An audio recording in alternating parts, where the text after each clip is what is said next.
దేవుని మందిరంలో పచ్చని ఒలివ చెట్టు వలె ఉన్నాను.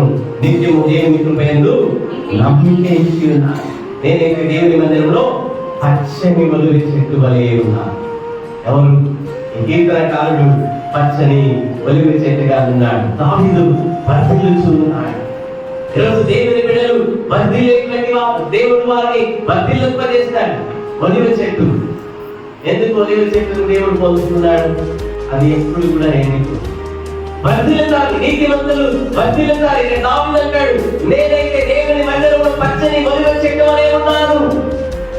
దేవుని బిడ్డలు ఎప్పుడు కూడా ఒలివ చెట్టుగా దేవుడు ఆశీర్వదిస్తాడు. పచ్చని ఎండిపోయినటువంటి బిడ్డలుగా దేవుడు మారుస్తాడు. ఎల్లప్పుడు కూడా జీవము కలిగినటువంటి బిడ్డలుగా దేవుడు మారుస్తాడు. ఈరోజు ప్రభువా, నేను పచ్చని ఒలివ చెట్టుగా నన్ను మార్చు ప్రభువా అని చెప్పి ఈ దినమున ఒలివ చెట్టుగా మనమందరం కూడా మార్చు.